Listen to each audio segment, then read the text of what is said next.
बिस्मिल्लाहिर्रहमानिर्रहीम। रब्बिश्रह ली सदरी व यस्सिर ली अमरी वहलुल उक़दतम मिन लिसानी यफ़क़हू क़ौली। बिस्मिल्लाहिर्रहमानिर्रहीम। अस्सलाम वालेकुम dear students, welcome in federal board new curriculum 2024 grade 11 class में आपको खुशामदीद कहते हैं। और बायोलॉजी का हम पोर्शन इस वक्त डिस्कस कर रहे हैं आपके सामने। चैप्टर नंबर 1 है सेल्स एंड सब सेलुलर ऑर्गेनेल्स, उसका ये लेक्चर नंबर 4 आज हम शुरू करने जा रहे हैं जी। लास्ट लेक्चर में हम बात कर रहे थे माइक्रोस्कोपी के हवाले से, और मैंने आपको लास्ट लेक्चर में माइक्रोस्कोपी के हवाले से कुछ चीजें जो पॉइंट आउट की थी, उसमें आप देखिए टाइप्स ऑफ माइक्रोस्कोप। सबसे पहले तो आपको बताया था कि माइक्रोस्कोपी का मतलब होता है use of microscopes to view the objects that can not be seen by the naked eye. और जिस ऑपरेटर्स को, जिस इंस्ट्रूमेंट को आप इस पर्पस के लिए यूज करते हैं, that operators is known as microscope. तो हमारे पास रूटीन में दो तरह की माइक्रोस्कोप्स यूज होती हैं, एक लाइट माइक्रोस्कोप और दूसरी इलेक्ट्रॉन माइक्रोस्कोप। बुनियादी फर्क इन दोनों माइक्रोस्कोप से मैंने आपको बताया था सोर्स ऑफ इल्यूमिनेशन का है। Visible light is used in light microscope as a source of illumination, whereas beam of electron is used in electron microscope as a source of illumination। तो ये दो तरह की माइक्रोस्कोप्स हम आमतौर पर यूज करते हैं। इसमें लाइट माइक्रोस्कोप की फर्दर फिर दो टाइप्स होती हैं। एक होती है simple microscope which consist of single lens, ये सिंगल लेंस सिस्टम कहलाता है। और दूसरी माइक्रोस्कोप कंपाउंड माइक्रोस्कोप है which is a two lens system. तो यहां पर अभी हम ये जो लाइट माइक्रोस्कोप है उसमें स्पेशली कंपाउंड माइक्रोस्कोप, क्योंकि सिंपल माइक्रोस्कोप तो जस्ट एक किस्म का मैग्नीफाइंग ग्लास है ना, this is a just magnifying glass.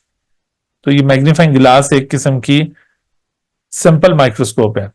लेकिन कंपाउंड माइक्रोस्कोप ये भी अगरचे लाइट माइक्रोस्कोप है, लेकिन इसमें टू लेंस सिस्टम है। तो हम इसके वर्किंग प्रिंसिपल को अभी अंडरस्टैंड करेंगे। तो आज का जो हमारा मेन फोकस होगा वो इसी चीज के ऊपर होगा। हमने डिस्कस करना है इसमें। कल मैंने आपको इंट्रोड्यूस करवाया था कि जिस एसएलओ की हम बात कर रहे हैं, तो उसमें आज का जो हमारा लेक्चर है उसी एसएलओ को कवर करने के ऊपर बेस करता है। उसमें आज का हमारा डिस्कशन चलेगा। सबसे पहले हम वर्किंग लाइट माइक्रोस्कोप में हम कंपाउंड माइक्रोस्कोप को एड्रेस करेंगे, लाइट माइक्रोस्कोप। और उसमें मैं आपको जैसे कंपाउंड माइक्रोस्कोप के बारे में अभी बताऊंगा। तो कंपाउंड माइक्रोस्कोप क्या होती है, उसके पार्ट्स क्या क्या हैं, कैसे यूज किया जाता है उसको, और उसका वर्किंग प्रिंसिपल क्या है, एंड इट्स वर्किंग प्रिंसिपल को हम यहां पे एड्रेस करेंगे। और इसके अलावा आपको बताएंगे कि आप किसी कंपाउंड माइक्रोस्कोप के अंदर मैग्निफिकेशन को कैसे कैलकुलेट कर सकते हैं। How to calculate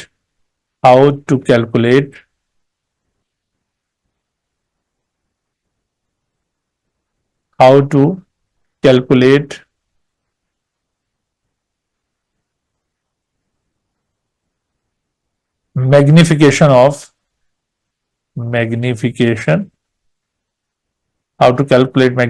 of compound microscope।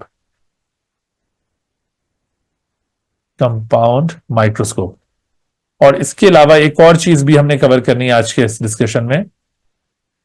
वो क्या है, वो हम कुछ न्यूमेरिकल टाइप के प्रैक्टिस करेंगे। ये मैग्निफिकेशन से रिलेटेड कुछ क्वेश्चंस होते हैं, उनकी प्रैक्टिस करेंगे।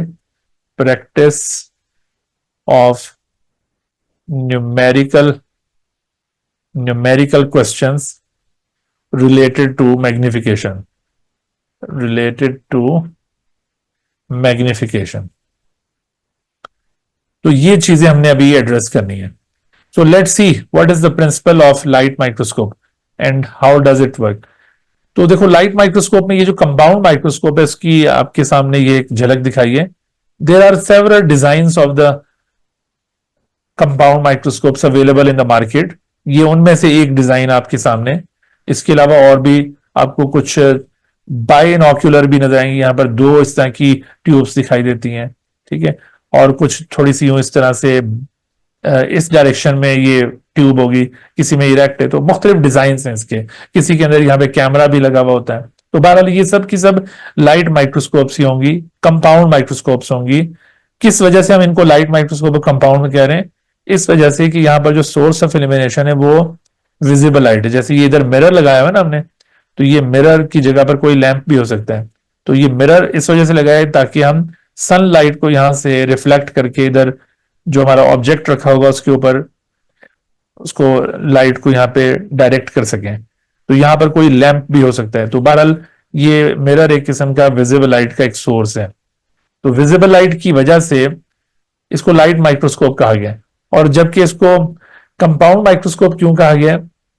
Because it has two type of lenses. इसमें एक लेंस होता है जो कि इधर आई पीस के अंदर मौजूद है, इसको ऑक्यूलर लेंस कहा जाता है। आई पीस के अंदर मौजूद लेंस को ऑक्यूलर ऑक्यूलर लेंस बोला जाता है, या समटाइम इस ऑक्यूलर लेंस ही को आई पीस कह दिया जाता है। वैसे आई पीस इस पूरे स्ट्रक्चर को कहते हैं। इसको यहां से हम निकाल भी सकते हैं बाहर और फिर इसके अंदर ये लेंस को चेंज कर सकते हैं। ये पूरा स्ट्रक्चर आई पीस है और इसके अंदर मौजूद लेंस ऑक्यूलर लेंस होगा। फिर बीच में आप देख रहे हैं एक ट्यूब नजर आ रही है, हॉलो ट्यूब, और उस ट्यूब के नीचे ऑब्जेक्टिव चेंजर दिखाया हुआ है। ये इस तरह से एक रोटेटिंग डिस्क होती है, इस डिस्क के ऊपर एक और लेंस यहां पर लगे हुए, ये ऑब्जेक्टिव लेंस है। और जिस चीज के अंदर ये ऑब्जेक्टिव लेंस फिक्स्ड होता है उसको नोज पीस कहा जाता है। ये चीज नोज पीस कहलाती है। Objective lens is fixed in the nosepiece. जैसे वो आई पीस था ना, तो ये नोज पीस कहलाएगा, नोज पीस। हाँ जी, तो nosepiece contains the objective lens and the eyepiece contains ocular lens. So how many kind of lenses are being used in this microscope? Two type of lenses. Therefore, it is known as compound microscope. तो इसको आपने compound किस basis पे कहा है? Because of two lenses, because of two lenses, the microscope is known as compound. Microscope is called compound microscope. ये compound नाम इस वजह से दिया गया। अगर सिंगल लेंस होता तो वो सिंपल माइक्रोस्कोप होती, ये कंपाउंड माइक्रोस्कोप है। ठीक है भाई। अच्छा, तो इसमें देखो ये तीन चीजें ये समझ में आ गई हमें। Eyepiece which contains ocular lens, body, बीच में ये ट्यूब है, बॉडी ट्यूब, उसके बाद फिर ये ऑब्जेक्टिव चेंजर, एक डिस्क जिसके ऊपर नोज पीस लगे हुए, नोज पीस के अंदर ऑब्जेक्टिव लेंस फिक्स्ड है। यहां पर आपको एक आर्म दिखाई दे रहा है जिसके साथ ये ट्यूब अटैच्ड है और इसके ऊपर यहां पर एक कोर्स फोकसिंग नजर आ रही है। कोर्स फोकसिंग नॉब है बेसिकली एक। इस नॉब को अगर हम घुमाते हैं तो ये ट्यूब ऊपर नीचे यूं मूव करती है। तो इस ट्यूब के ऊपर नीचे मूव करने से यहां पर फोकस के अंदर चेंजेस आ रही होंगी। ठीक है, फोकस में चेंजेस आएंगी और आप अपने आई साइड के मुताबिक फोकस को एडजस्ट करेंगे इस ट्यूब को ऊपर नीचे करके। अच्छा, कुछ माइक्रोस्कोप्स में ये कोर्स फोकसिंग नॉब के साथ साथ एक फाइन फोकसिंग नॉब भी होती है। यानी इस कोर्स फोकसिंग नॉब से तो ये बहुत तेजी से ऊपर नीचे मूव करता है और वो जो फाइन फोकसिंग नॉब होगी उसके साथ बहुत आहिस्ता आहिस्ता ये ऊपर नीचे मूव करेगा, तो उससे फिर आप ज्यादा आसानी से फोकस को एडजस्ट कर पाते हैं। अच्छा, आर्म के साथ ये नीचे एक स्टेज बना हुआ दिखाई दे रहा है जिसके ऊपर ये फिक्सेशन क्लैंप है। आपने कोई भी ऑब्जेक्ट उसको किसी स्लाइड के ऊपर यहां पे रख के इन फिक्सेशन क्लैंप के जरिए उसको होल्ड कर लेना होता है। और फिर जब ये आपका ऑब्जेक्ट या वो स्पेसिमेन, देखो यहां पर हम वर्ड स्पेसिमेन भी यूज करते हैं, स्पेसिमेन जिसको आपने व्यू करना है, या इसको ऑब्जेक्ट भी बोला जाता है, एक ही बात है। ठीक है, तो स्पेसिमेन या ऑब्जेक्ट ये क्या चीज है? The thing which is to be viewed, the sample, इसको आप सैंपल कह लें, the sample which is to be viewed, जिसको आपने व्यू करना है, to be viewed is called specimen या ऑब्जेक्ट। और उसको स्लाइड के ऊपर रख के और कवर स्लिप के जरिए ढांप कर, उसके ऊपर कवर स्लिप भी एक चीज लगाई जाती है, उसके जरिए ढांप कर, ताकि कहीं जब आप नोज पीस को नीचे लेकर आ रहे हो इसको एडजस्ट करने के लिए, तो इस नोज पीस के लेंस के साथ वो चिपक ना जाए वो स्पेसिमेन, तो उसके ऊपर कवर स्लिप भी लगाई जाती है। ओके, अच्छा, फिर उसके बाद ये यहाँ पे दरमियान में इधर एक सुराख मौजूद है और इसी से लाइट पास करके स्पेसिमेन के ऊपर जारी होगी। यहां पर एक नीचे एक स्ट्रक्चर मौजूद होता है, उसको डायफ्राम डिस्क कहा जाता है। तो ये डायफ्राम डिस्क नीचे जो लगी हुई है वो इस सुराख को कम या ज्यादा करती है। उसके जरिए आप लाइट को बेसिकली कंट्रोल कर रहे होते हैं कि हमने कितनी लाइट उसके ऊपर एक्सर्ट करनी है अपने स्पेसिमेन के ऊपर, तो उसके लिए ये चीज मौजूद होती है। कुछ जगहों पर एक डायफ्राम डिस्क के साथ साथ यहाँ कंडेंसर लेंस भी एक लगा होता है, जो लाइट को कंडेंस कर कर थोड़ा सा उसको ज्यादा ब्राइटन करके स्पेसिमेन के ऊपर डाल रहा होता है ताकि स्पेसिमेन ज्यादा रोशन नजर आए। तो यहां पर कंडेंसर लेंस भी हो सकता है। अच्छा, ये जो चीजें मैंने आपको यहाँ पे पॉइंट आउट की हैं, इन्हीं चीजों को यहां पर ऐसे डायग्राम बनाकर दिखाया गया कि इसके अंदर ये सारी चीजें कैसे अरेंज हैं और किस तरह से ये वर्क कर रही हैं। तो आप देख रहे हैं जो लाइट सोर्स आपको मैंने बताया था, ये लाइट सोर्स यहाँ पे दिखाया हमने। अच्छा, लाइट सोर्स के बाद फिर यहाँ पर जैसे ये कंडेंसर लेंस दिखाया, मैंने कहा था कि यहाँ पर कंडेंसर लेंस मौजूद हो सकता है और कभी ये नहीं भी होता। तो कंडेंसर लेंस का काम ये है कि जो लाइट यहां से आ रही है उसको थोड़ा सा कंडेंस करके ऑब्जेक्ट के ऊपर इंसर्ट किया जाए ताकि ऑब्जेक्ट ज्यादा ब्राइटन हो जाए। तो ये ऑब्जेक्ट आपने यहां पर रखा हुआ है, ये स्पेसिमेन स्टेज है। तो स्टेज के ऊपर आपने अपना ऑब्जेक्ट प्लेस कर दिया एक स्लाइड के ऊपर, और ये लाइट जो लाइट सोर्स से आ रही थी कंडेंसर लेंस से गुजरकर जब कंडेंस हो गई और ऑब्जेक्ट के ऊपर पड़ रही तो ऑब्जेक्ट ब्राइटन हो गया। अच्छा, इस ऑब्जेक्ट को व्यू करने के लिए पहला जो लेंस है वो है ऑब्जेक्टिव लेंस, जो कि नोज पीस में लगा हुआ है। तो ऑब्जेक्टिव लेंस के जरिए जो इमेज हमारे पास हासिल होगा उस इमेज को कहा जाएगा रियल इमेज। और ये इमेज याद रखो, ये इन्वर्टेड इमेज होता है और मैग्नीफाइड होता है, यानी जितना असल साइज होता है स्पेसिमेन का उस साइज से ये लाजमी ज्यादा होगा, मैग्नीफाइड इमेज होगा।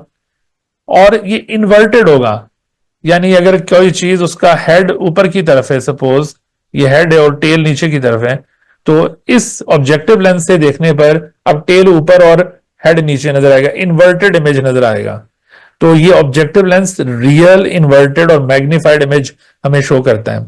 लेकिन ये इमेज हम अभी देख नहीं पाते क्योंकि बीच में ये जो बॉडी ट्यूब लगी हुई है इसके एंड पर यहां पर जहां आई पीस है उसके अंदर एक और लेंस है, ऑक्यूलर लेंस। तो ऑक्यूलर लेंस से जब ये इमेज पास होता है, प्रोसेस होता है, तो यहां से अब जो इमेज हमें हासिल होगा जिसको हम आई के जरिए व्यू करेंगे या किसी कैमरा के जरिए मॉनिटर करेंगे, तो इस इमेज को वर्चुअल इमेज कहा जाएगा। ये इरेक्ट होगा, यानी जिस डायरेक्शन में वो स्पेसिमेन रखा हुआ था अब असल डायरेक्शन में वो यहां पे नजर आएगा। ऑब्जेक्टिव लेंस ने तो उसको इन्वर्ट कर दिया था ना, लेकिन जो आई पीस लेंस होगा उससे ये इमेज वर्चुअल इमेज कहलाएगा और इरेक्टेड इमेज होगा ये भी मैग्नीफाइड, बल्कि और ज्यादा मैग्नीफाइड हो जाएगा। जितना इस लेंस ने मैग्नीफाई किया था उसके मुकाबले में ये और ज्यादा उसको मैग्नीफाई कर देगा। ठीक है, तो अब इस तरह से ये आईपीस लेंस वर्चुअल और इरेक्ट मैग्नीफाइड इमेज आपको प्रोवाइड करता है, जिसके जरिए आप उस चीज को कई गुना बड़ा करके आसानी से देखने के काबिल हो जाते हैं। हालांकि वही ऑब्जेक्ट आपको नेकेड आई से पहले नजर नहीं आ रहा था, बट जब आप माइक्रोस्कोप के जरिए उसको व्यू करते हैं तो वो अब आसानी से नजर आना शुरू हो जाता है। अच्छा, यहाँ पे ना थोड़ा सा करेक्शन कर लीजिएगा, आपके पास ये जो नेशनल बुक फाउंडेशन की बुक है उसमें एक जगह पे ये मिस्टेक है जहां पर ये आईपीस लेंस का जिक्र हो रहा है।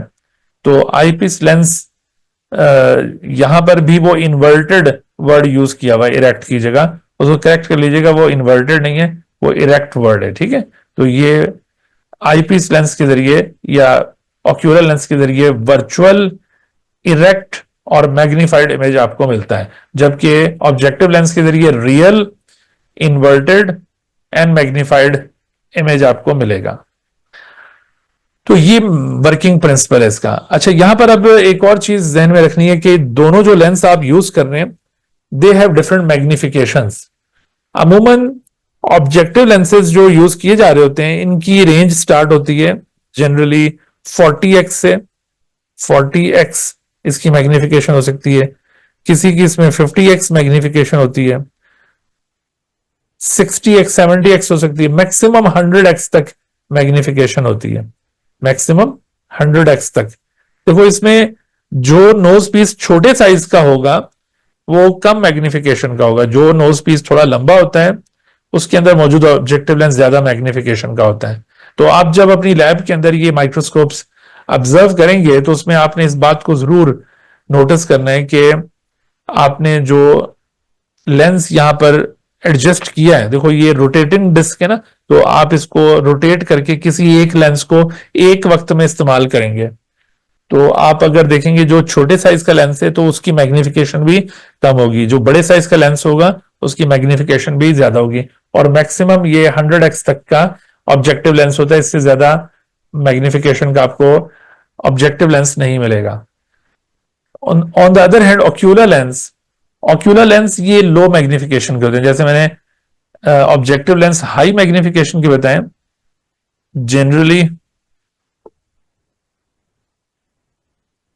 generally have high magnification, और वो हाई मैग्निफिकेशन मैंने आपको पॉइंट आउट की है 40x 50x 100x तक, जबकि ocular lens generally have low magnification, इसकी लो मैग्निफिकेशन होगी। और वो लो मैग्निफिकेशन कितनी होगी, मसलन दैट लो मैग्निफिकेशन में बी 5x 10x या फिर ये 15x तक आपको मिलेगा, 15x। तो ये जो इनकी मैग्निफिकेशंस होती हैं इनके जरिए हम ओवरऑल मैग्निफिकेशन को भी कैलकुलेट कर सकते हैं। मैंने अभी आपको बताया था ना कि हमारा जो सेकंड पार्ट है इसका, उसमें हमने इसकी मैग्निफिकेशन को कैलकुलेट करना सीखना है। Magnification of compound microscope, magnification of compound microscope. तो कंपाउंड माइक्रोस्कोप की मैग्निफिकेशन कैसे कैलकुलेट की जाएगी, तो ये आप याद रखिए कि कंपाउंड माइक्रोस्कोप की मैग्निफिकेशन हमेशा उसके ऑक्यूलर और ऑब्जेक्टिव लेंस की मैग्निफिकेशन के प्रोडक्ट की इक्वल होती है। आप अगर इसको मैग्निफिकेशन ऑफ कंपाउंड माइक्रोस्कोप को अगर डिफाइन करें तो magnification of compound microscope, CM stands for compound microscope, ठीक है। अब फर्ज कर लें सीएम चीफ मिनिस्टर ने ये कंपाउंड माइक्रोस्कोप है, तो magnification of compound microscope is equal to the product of product कहते हैं रिजल्ट ऑफ मल्टीप्लीकेशन को, product of magnifications of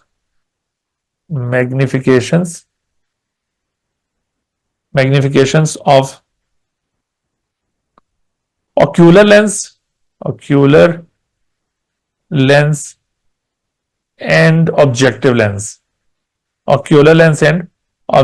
lens, इन दोनों की इंडिविजुअल मैग्निफिकेशंस को अगर आप मल्टीप्लाई करें तो उसका रिजल्ट प्रोडक्ट क्या रहेगा, उस प्रोडक्ट की इक्वल होती है। मसलन अगर हम किसी माइक्रोस्कोप में ऑक्यूलर लेंस यूज कर रहे हैं, ऑक्यूलर लेंस उसकी मैग्निफिकेशन है सपोज 10x, और जबकि हम ऑब्जेक्टिव लेंस यूज कर रहे हैं, ऑब्जेक्टिव लेंस तो ये तकरीबन कोई 100x का है सपोज, तो आप इन दोनों को मल्टीप्लाई करें, इनका प्रोडक्ट अगर लेते हैं तो प्रोडक्ट क्या होगा इन दोनों का, इनको आप मल्टीप्लाई करें तो रिजल्ट आ जाएगा आपके पास 1000x। यानी ऐसी माइक्रोस्कोप 1000 टाइम्स ऑब्जेक्ट को बड़ा करके दिखाएगी। अगर आपका ऑब्जेक्ट 1 माइक्रोमीटर का है तो इस माइक्रोस्कोप से देखने पर आपको वो कितना बड़ा नजर आएगा, वो 1000 माइक्रोमीटर का नजर आएगा। और 1000 माइक्रोमीटर का मतलब होता है 1 मिलीमीटर। तो बताइए 1 मिलीमीटर की चीज आपको नेकेड आई से नजर आती है, यकीनन आती है। तो इसी वजह से आप जब आई को उसके ऊपर माइक्रोस्कोप के ऊपर रख के देख रहे होते हैं तो आपको वो ऑब्जेक्ट आसानी से दिखाई दे रहा होता है, हालांकि वैसे उस ऑब्जेक्ट का साइज ये इतना होता है, तो ये इतने गुना बड़ा करके दिखा सकती है। अच्छा अभी तो देखें, अभी मजीद गुंजाइश है, अगर यहां पर ऑक्यूलर लेंस 15x का हो और ये 100x का लेंस हो तो फिर बताइए कितनी मैग्निफिकेशन होगी उसकी, जी बोलिए भाई। साथ साथ जवाब भी दें। नगीना आप बताइए। जी सर। यहाँ पे तवज्जो रखें बेटा। मैं पूछ रहा सर हूं कि अगर ऑक्यूलर लेंस 15x का हो और ऑब्जेक्टिव लेंस 10x का हो तो ऐसी सूरत में मैग्निफिकेशन क्या होनी चाहिए इसकी? सर ये तो स्टेटमेंट रॉन्ग है क्योंकि कलर स्मॉलर मैग्निफिकेशन का होगा। ऑक्यूलर स्मॉलर का ही मैंने बताया है। जैसे ये 10x है तो मैंने कहा इधर 15x भी तो हो सकता है, और ऑब्जेक्टिव लेंस 100x का। तो ये स्टेटमेंट क्यों रॉन्ग है? 1500। 1500 इज द राइट आंसर। ठीक है। अगर हम इसको उल्टा बोलेंगे ना कि अगर यहां पर ऑब्जेक्टिव लेंस को 15 का रखें और ऑक्यूलर लेंस को 100x का रखें तो ऐसी सूरत में फिर वो इनकरेक्ट स्टेटमेंट होगी। उसको कैलकुलेट करने के बजाय आप नन ऑफ देम को पिक करेंगे। ठीक है। तो अदरवाइज अगर ऑक्यूलर लेंस की मैग्निफिकेशन 5, 10 और 15 दिखाई हुई है और ऑब्जेक्टिव लेंस की मैग्निफिकेशन ये इस तरह से 40, 50 या 100 तक दिखाई हुई है तो वो बिल्कुल पॉसिबल है, उसको कैलकुलेट किया जा सकता है। ठीक है। तो ये मैग्निफिकेशन ऑफ कंपाउंड माइक्रोस्कोप को ऐसे कैलकुलेट किया जा सकता है। अच्छा, नेक्स्ट पार्ट जो है हमारे आज के लेक्चर का, उसके अंदर हमने ये कुछ मैग्निफिकेशन से रिलेटेड न्यूमेरिकल प्रॉब्लम्स सॉल्व करने। देखिए हमारे पास मुख्तलिफ सिचुएशंस होती हैं, जैसे calculating the real size of an object from its magnification. आपको कोई मैग्निफिकेशन दी गई होगी और उसमें से रियल साइज का मतलब है एक्चुअल साइज, जो सब्जेक्ट का एक्चुअल साइज है वो आपने डिटरमिन करना है। तो ये कैसे डिटरमिन करेंगे हम? देखो, टू कैलकुलेट द रियल या actual size of a mitochondrion, जैसे ये डायग्राम में दिखाया है, which is magnified to 20,000x तक ये इसको मैग्नीफाई किया हुआ है। अच्छा, observe length of the image of mitochondrion I. Observe length यानी इमेज का जो लेंथ होगी वो आई कहलाएगी इन मिलीमीटर्स। यूजिंग अ रूलर आप इसको फाइंड आउट कर सकते हैं। जैसे आपको ना पेपर के अंदर इस तरह से कोई डायग्राम बनी हुई मिल सकती है और आपको कहा जाएगा कि भाई ये जो डायग्राम गिवन है इस डायग्राम की मैग्निफिकेशन है इस वक्त, सपोज कर लेते हैं हम, बताइए आपको 20,000x। तो ये इस तरह से ना डायग्राम के नीचे या साइड पर ऐसे x 20,000 आपको लिखा हुआ मिलेगा। तो जब आपको ये इस तरह से कोई वैल्यू गिवन हो डायग्राम के साथ तो ये इंडिकेट कर रही होगी कि ये इसकी मैग्निफिकेशन है। अच्छा, तो मैग्निफिकेशन यूं आपको दी गई है और अब आपने इसका रियल साइज मालूम करना है, बट इमेज साइज क्या होगा वो हम खुद से डिटरमिन करेंगे, क्योंकि हमने कल देखा था ना कि हमें कोई सी दो चीजें चाहिए होती हैं तीसरी को कैलकुलेट करने के लिए। तीन चीजें होती है ना, इमेज साइज है, एक्चुअल साइज है और मैग्निफिकेशन है। तो तीन में से दो आपको पता हो तो तीसरी को मालूम किया जा सकता है। तो हमारे पास अब जो एक्टिविटी है वो ये कि आपके पास पेपर में इस तरह से करके डायग्राम बनी हुई है, साथ लिखा हुआ ये 20,000x मैग्निफिकेशन है इसकी, और पूछ रहा है कि बताओ माइटोकॉन्ड्रियन का एक्चुअल साइज क्या है, रियल साइज क्या है। तो हमने करना ये कि आपके पास इस तरह से मिलीमीटर रूलर मौजूद होता है ना ज्योमेट्री बॉक्स के अंदर, आपने वो मिलीमीटर रूलर निकालना है और उसको मिलीमीटर रूलर को निकाल कर आपने ये माइटोकॉन्ड्रियन के ऊपर प्लेस करना है और देखना है कि इसका साइज कितना आ रहा है इमेज के अंदर। तो इस वक्त जो इमेज के अंदर साइज आ रहा है, सपोज करो ये 0 और ये इधर 40, तो इसका साइज आ रहा है 40 मिलीमीटर। इसका साइज क्या आ रहा है? 40 मिलीमीटर। तो हम क्या करेंगे कि कन्वर्ट मिलीमीटर इंटू माइक्रोमीटर। तो 40 मिलीमीटर इसको माइक्रोमीटर में कन्वर्ट करने का तरीका ही होता है कि 40 multiply by 1000, because because 1 millimetre is equal to 1000 micrometre. तो आप इस तरह से यूनिट्स यूनिफॉर्म कर लें। तो ये 1 मिलीमीटर को आप माइक्रोमीटर में चेंज कर लें और इस तरह से आपके पास ये आंसर आ गया कि चूंकि 40 मिलीमीटर इसका साइज था तो 40 इंटू 1000 दैट इज 40,000 माइक्रोमीटर। ये इसका क्या है? This is its image size. ये इसका इमेज साइज है। अच्छा, now use the equation to calculate the actual length. तो एक्चुअल साइज का फार्मूला क्या हमने कल डिस्कस किया था? Actual size is equal to I over M. ठीक है, image size divided by the magnification. अब आपको देखें इमेज साइज भी पता चल चुका है इन माइक्रोमीटर, और अब आपके पास मैग्निफिकेशन भी मौजूद है in the form of 20,000x। तो यहां पर वैल्यूज को पुट करें। ये देखो हमने इमेज साइज के ऊपर ये 40,000 प्लेस किया और जो मैग्निफिकेशन थी 20,000 लिखा। तो जब हमने इसको सॉल्व किया तो आंसर आया आपके पास 2 माइक्रोमीटर। तो इस माइटोकॉन्ड्रियन का जो एक्चुअल साइज है वो 2 माइक्रोमीटर है। समझ आ गई बात भाई? इस तरह से आपको कोई एक्टिविटी दी जा सकती है और आपने उसका एक्चुअल साइज मालूम करना होगा। पेपर में इस तरह से कोई डायग्राम दी भी होगी, उसकी मैग्निफिकेशन गिवन होगी और आपको कहा जाएगा कि आप इसका एक्चुअल साइज मालूम करें। तो ये एक तरह का क्वेश्चन हो गया। इसी तरह से आपसे यहां पर मजीद जो क्वेश्चन पूछे जा सकते हैं उसमें दूसरी पॉसिबिलिटी है calculating the magnification from the scale bar. Scale bar किसको कहते हैं? देखो डायग्राम्स में ना इस तरह से नीचे कोई ऐसे स्केल बना हुआ आपको मिलेगा।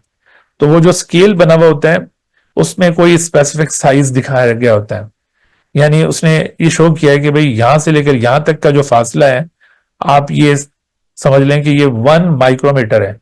आप उसको ये ना सोचें कि भाई इधर से इधर ऐसे मेजर करें, बल्कि ये आप इसको 1 माइक्रोमीटर अज्यूम करेंगे। तो स्केल बार के जरिए आपने मैग्निफिकेशन को कैलकुलेट करना है। हमें नहीं मालूम कि इस वक्त ये जो इमेज है कितना मैग्नीफाइड है, हमें बस उसने एक डायग्राम दिखाई है और इस तरह से एक स्केल बार में साइज मेंशन किया हुआ है, तो इससे हमने मैग्निफिकेशन कैलकुलेट करनी है। तो इसका तरीका क्या होगा?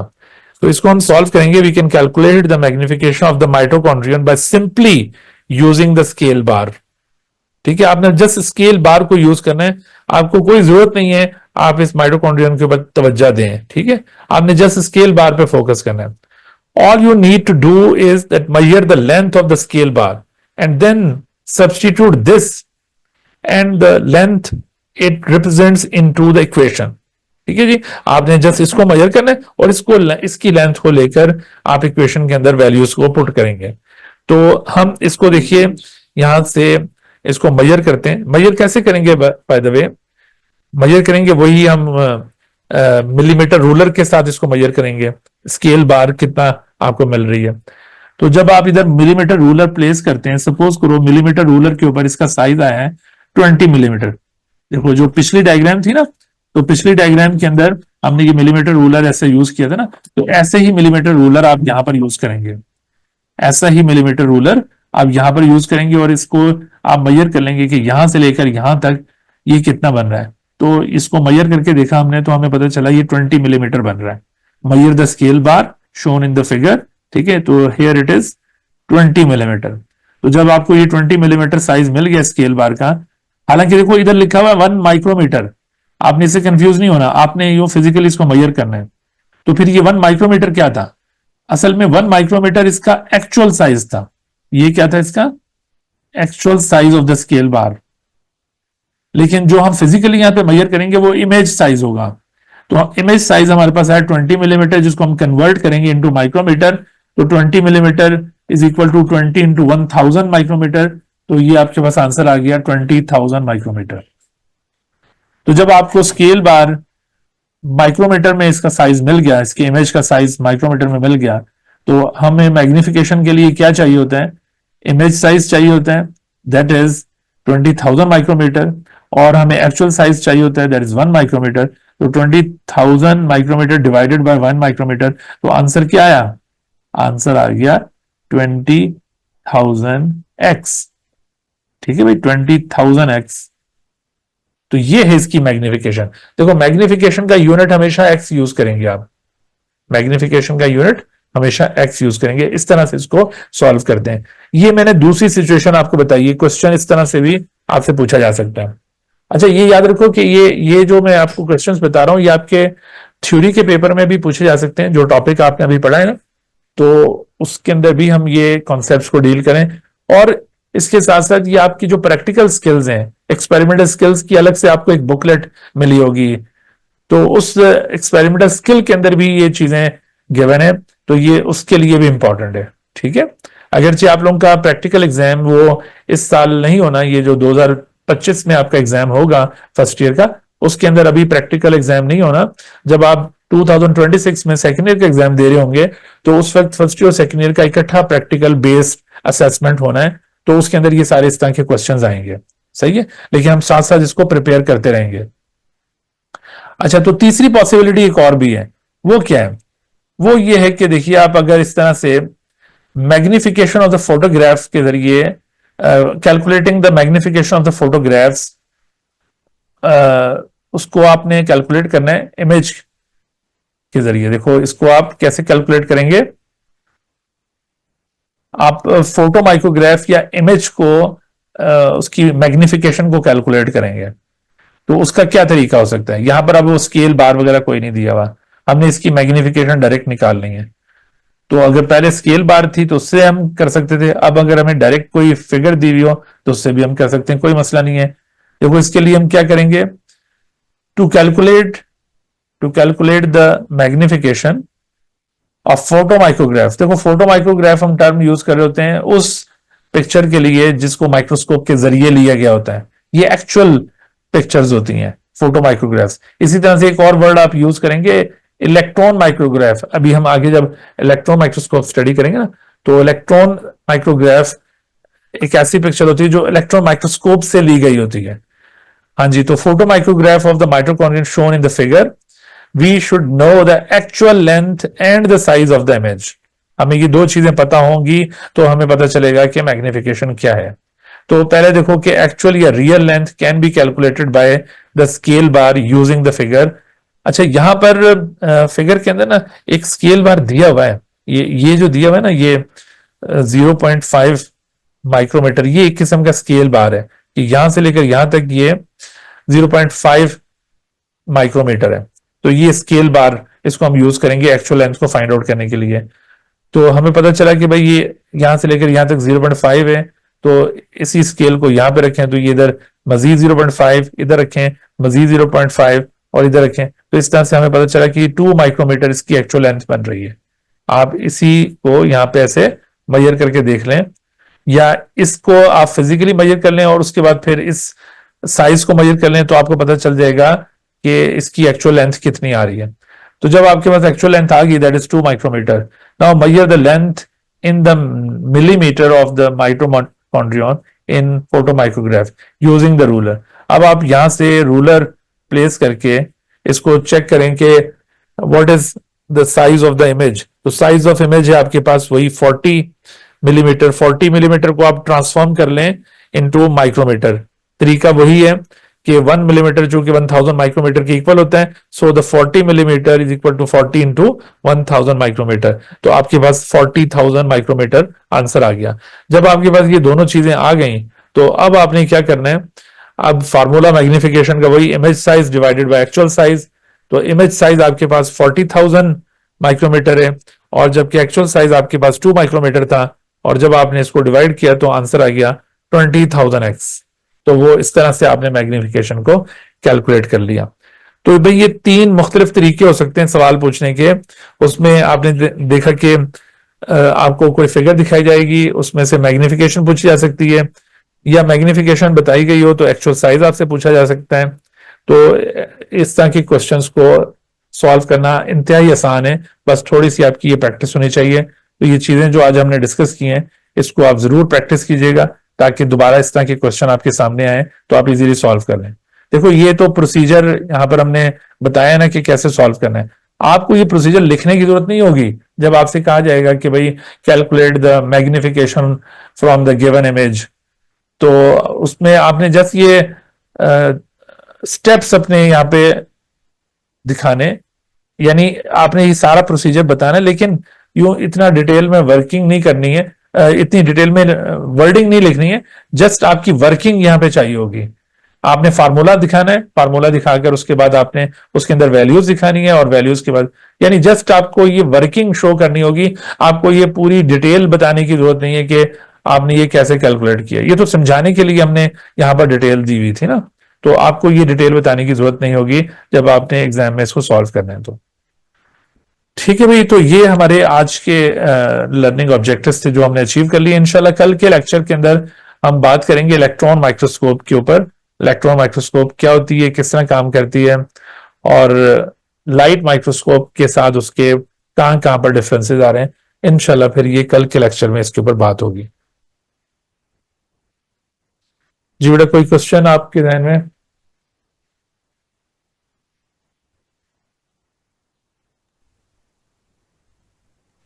अस्सलाम वालेकुम सर। वालेकुम सलाम जी, बोलिए।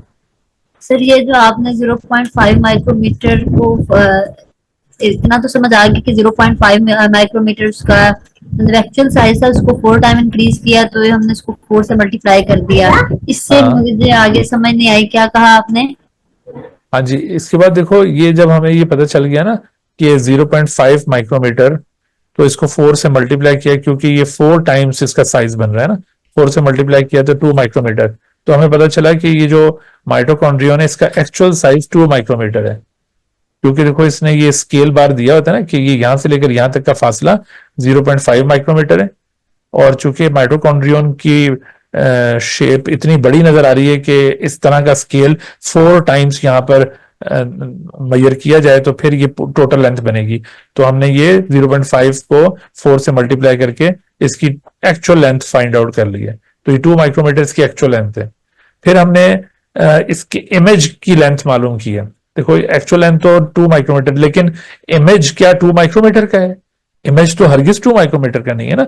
इमेज कितना होगा वो आपको ये फिजिकल स्केल इसके ऊपर रख के देखना पड़ेगा। तो जब ये स्केल इसके ऊपर रख के आपने नोट किया तो ये 40 मिलीमीटर इसका साइज मिला, और 40 मिलीमीटर को भी माइक्रोमीटर में चेंज कर लेंगे। देखो आपके ये दोनों यूनिट सेम होने चाहिए, इमेज साइज का भी और एक्चुअल साइज का। अगर आपने यूनिट को सेम ना रखा और कैलकुलेट कर लिया तो आप गलत आंसर कैलकुलेट कर लेंगे। ठीक है। Thank you sir. ओके जी। जी के और सवाल किसी का? चलें जी। ओके, अल्लाह हाफिज। कल इंशाल्लाह फिर मिलते हैं नेक्स्ट लेक्चर में।